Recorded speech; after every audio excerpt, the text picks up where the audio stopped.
やっとここでご報告。私、8月から1ヶ月。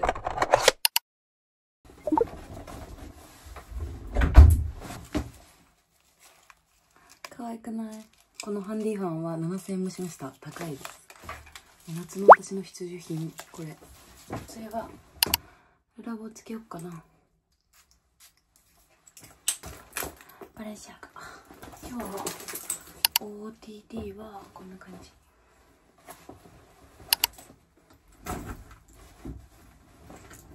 下まで見てないんだけど、こんな感じ。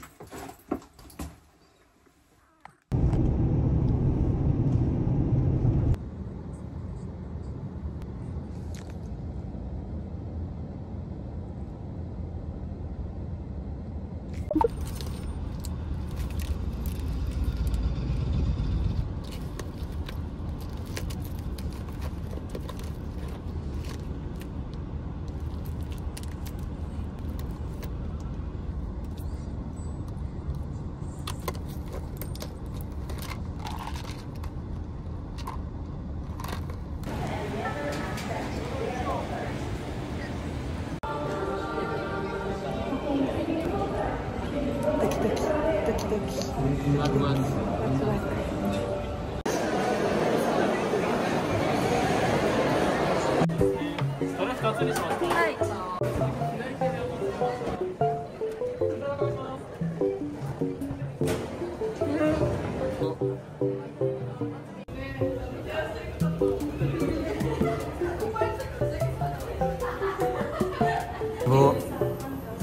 タンゼロいる、ミニタンゼロ。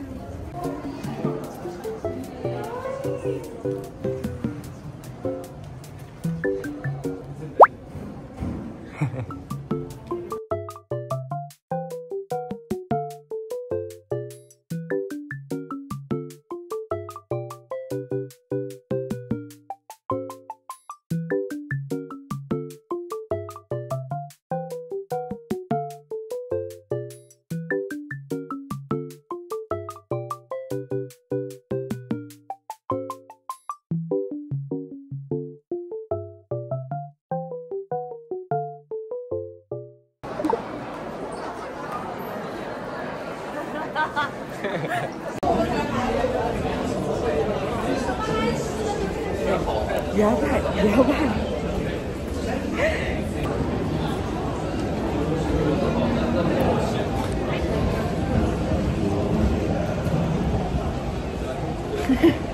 もう激ヤバ、やばすぎる。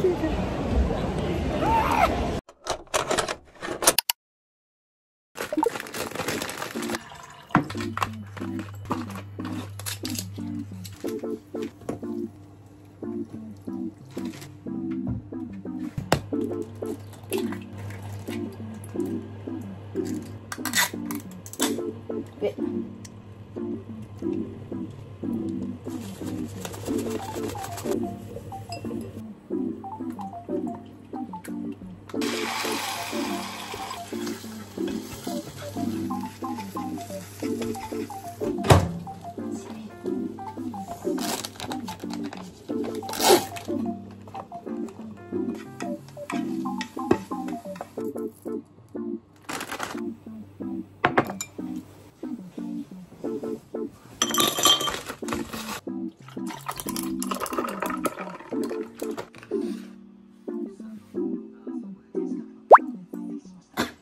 いただきます。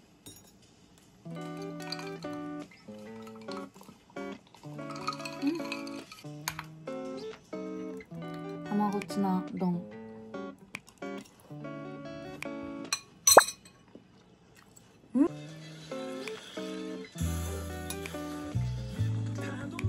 私は炭治郎が出た。マジで3時間ぐらいあったんだけど、本当にあっという間でした。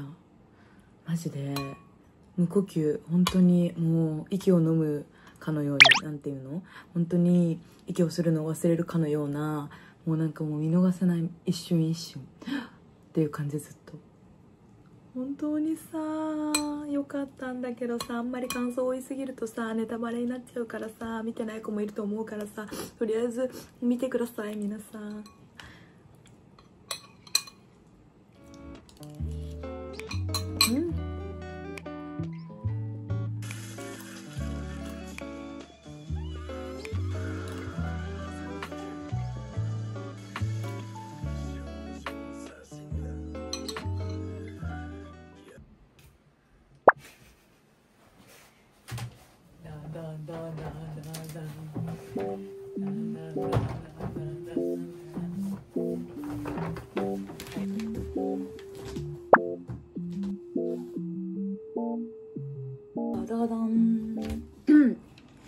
やっとここでご報告があるんですけども、ちょっと待たせちゃってごめんなさい。旅行に行くと思った皆さんいらっしゃいますかね。パッキング動画かな。違います私8月から1ヶ月韓国留学に行くことになりました。はいやっとみんなに言えた。今撮影日も結構キンキンなんですね。準備もバッタバタでやっておりまして、察してた人はいらっしゃいますかね。ここでちょっとみんなが気になるかなっていう質問とかをピックアップしてちょっと答えれたらいいなと思います。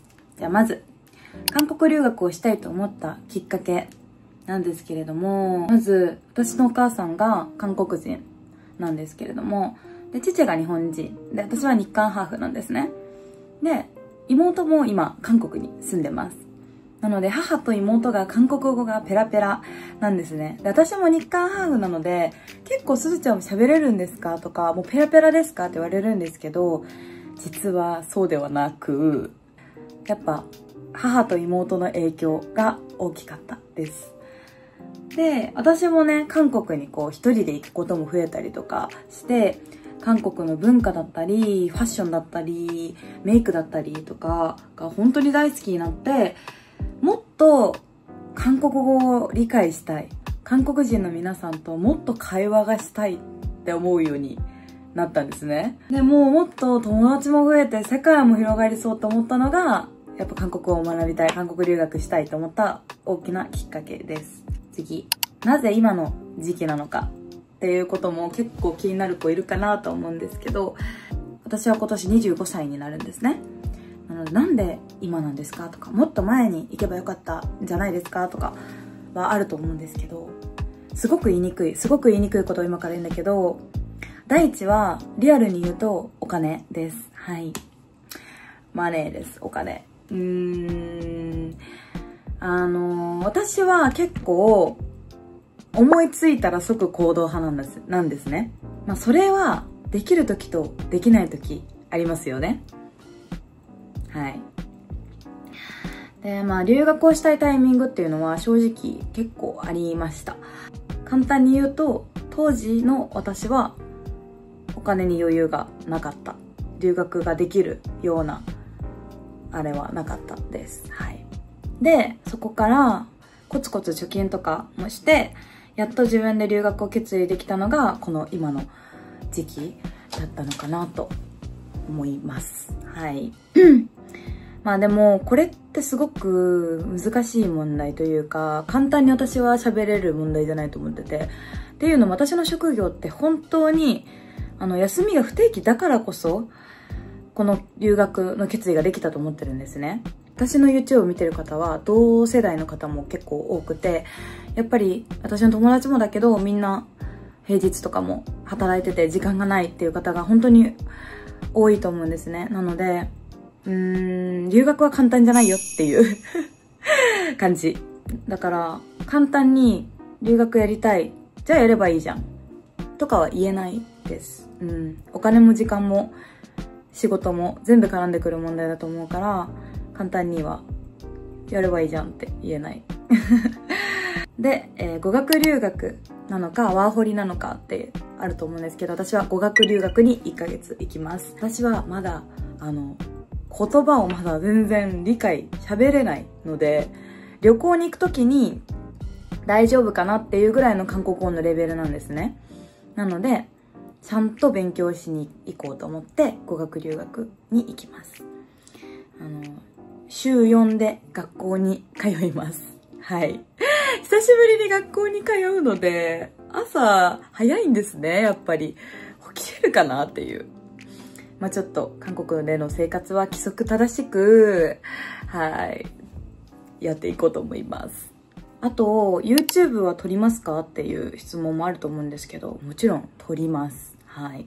韓国での生活って気になる人もたくさんいらっしゃると思うので、私の韓国語の上達度とかも、まあ動画を通してリアルに伝えれたらいいなと思います。はい。マジで頑張ります。はい、ティースズ。これもちょっとちらほらあるかなとは思うんですけど、ピさんはっていう質問。彼氏さんは大丈夫なんですかみたいな。あると思うんですけど。まあ、向こう側のプライバシーもあるので、私もそこまでね、言及はしたくないんですけれども、まあ、ちょうど彼も別の国に1ヶ月留学を考えていたので、お互いそこの1ヶ月は違う国で留学をするという感じです。はい。彼は彼で、私は韓国に留学。で、終わったらっていう感じですね。はい。あとは、まあでも、一旦これぐらいかな。とりあえず8月、私は1ヶ月韓国留学に行ってきます。なんだろうな。たまーにコメントでもいただくんですけど、日韓ハーフなのに韓国語喋れないのとか、やっぱたまーにいただく部分ではあったんですね。で、やっぱちょっと気にしてた部分もありました。でも私の母の教育方針として、韓国語を昔から教養とかはなかったんですね。まずは日本に生まれたから日本語を勉強しようっていうのを言ってくれてて。そうしてくれてたみたいで、後から聞いた話だと。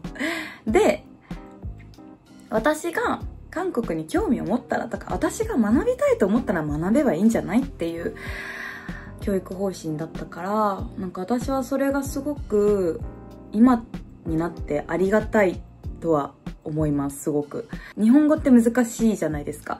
日本で生きていくためにはまず日本語をまずしっかり学ぶ時間があったし、興味が湧いてきた今自分から行動に移そうと思えたので、まずは母に感謝です。いつも母がいろんな国の字幕をつけてくれてるんですよ、 YouTube に。そのおかげでいろんな国の方に届いているっていうのもあるので、本当に母には感謝です。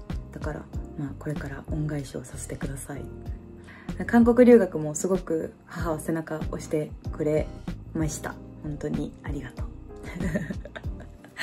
ご報告というか、みんなにちょっと少し環境が変わるよっていう報告動画でした。はい。留学したいけどできないっていう子もたくさんいらっしゃると思うので、私の動画を見て比べて気持ちが沈んじゃったりとかしてほしくなくて、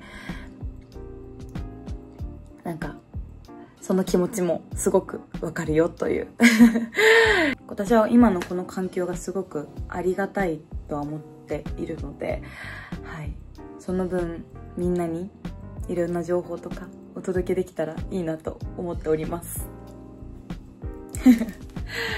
ちょっと不安だけどね、ほんとちょっと不安。本当にちょこちょこ今留学グッズを集めてても、あと1週間後とかにね出発するんですよ。だからちょっとだけ紹介しますね。まずアタックゼロ。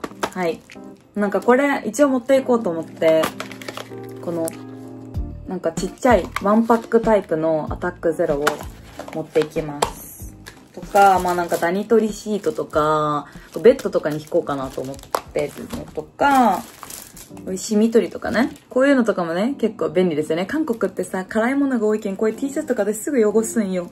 シミ取りとかもね絶対持っていく、日本から持っていくものあとはなんかこういうねシート系ね、クリーナー系とか、なんかもう結構ね、シーンで収納系、こういう下着とか靴下の収納のやつとか、コンセント収納できるやつとか、そういうのは買っときました。あとアイロンを入れる袋とか、なんかこういう袋系をとりあえず買って、なんかちゃんとめっちゃ準備はしてないかも。